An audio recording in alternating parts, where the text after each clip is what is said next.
आणि बाण लागला आणि भगवान व्याकुळ झाले. देव व्याकुळ होतो का? अय मेंटल, देव व्याकुळ होत असतो तुला देवच कळा ना.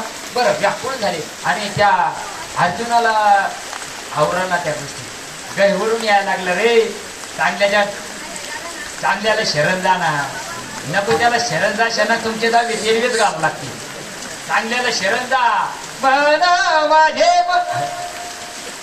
तुम्हाला माहिती चालेल तुमच्या काय मन मरावा लागतं की ह्याची आसक्ती जावं लागते. भगवंताला उद्धवाला सांगितलं. कृष्ण ऐकत होता. भगवंत देह ठेवत असताना कसा देह ठेवावा. नामधारकांना जर मै चांगल्याला खटकते सर माझे कीर्तन आपल्या लोकायला काय घाबरत नाही कोणाला. मला काही घेणं नाही. तुमच्या गावात नाही तर नाही तारीख 20 गाव 30 गाव फिरणार आमच्याकडे बी 40 आहे.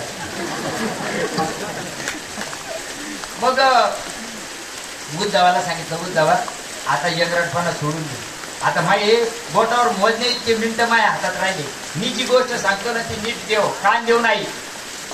मी जी गोष्ट सांगतो ना ती कान देऊ नाही.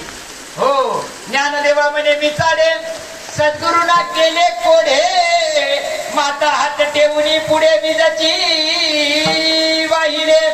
अनादी काळाची गोष्ट उद्धवाच्या कानात पेरल्यानंतर भगवान सांगतात मी आता निलधामाला चाललो. तू ही गोष्ट जी तुला सांगितली ती रीतीनं कर. जशी सांगितली तशी कर. मनाच्या मार्गाने जाऊ नको. मनाच्या मार्गाने गेला तुला अनुभव येणार नाही. मनोमार्गे गेला तो तिकडं धडकला तो इकडं येऊ शकत नाही. जे सद्गुरूंना सांगितलं जसं सांगितलं तसं नीट कर. लग्न झाल्यावर नीट नांदावा ना.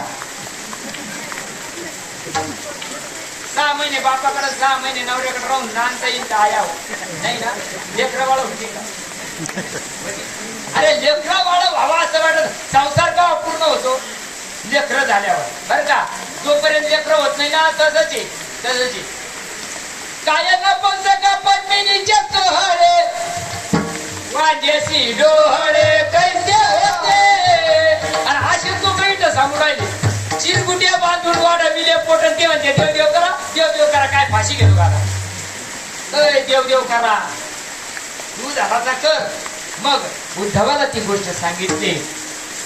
उद्धवन आणि देव भगवंताला या 5.5 फुटाच्या देहाला 3.5 हाताच्या देहाला देह ठेवताना अर्जुनानं आणि उद्धवाला पाहिलं. तिथं भगवंत देह धामाला निघून गेले. का झाकलिया घटीचा दिवा. अरे बोंबलू नका रे. पाठ नका करू रे. वाट माहिती करून घ्या. पाठ तर झालेला आहे पण वाट माहिती पाहिजे बरं का. मराची वाट माहिती पाहिजे. मराची वाट जर माहित नसली ना 84 लाख योनीला जावा लागत बरं का. रव नरकात जावा लागत. हो नामाची निर्मुख दोनर पापिया. नामाची निर्मुख दोनर पापिया. नामाची निर्मुख दोनर पापिया. नामाची निर्मुख दोनर पापिया. हरिला नमय नमय बोलो. हरिला नमय नमय बोली. हरिला नमय नमय बोली.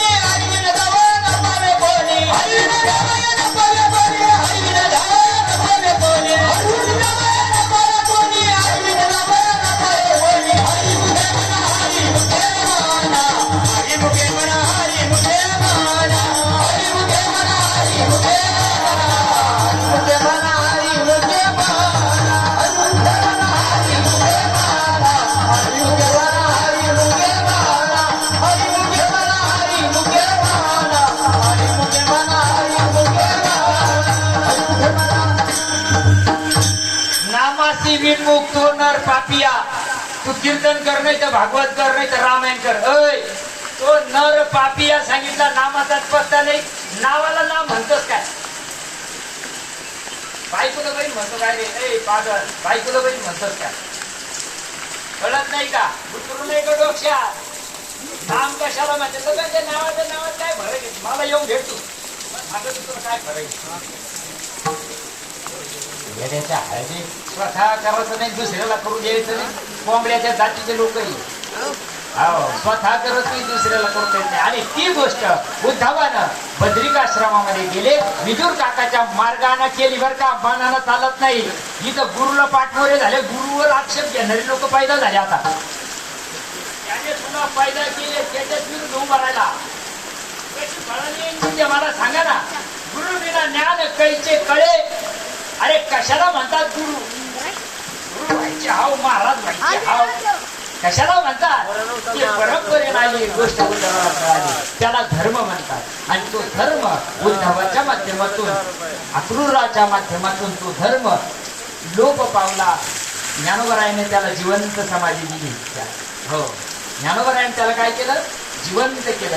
ये मराठीची ये नगरी ब्रह्मविद्येचा सुकाळू करी. ती ब्रह्मविद्या या जगामध्ये प्रकट केलं. ब्रिय जे होतं ते प्रकट केलं. आणि प्रकट करून तो धर्म जसा लोप पावला होता, या बाबांच्या माध्यमातून तुमच्या आमच्यापर्यंत आला, त्याला धर्म म्हणतात. बरं का? हे बाकीचे धर्म सोडून द्या.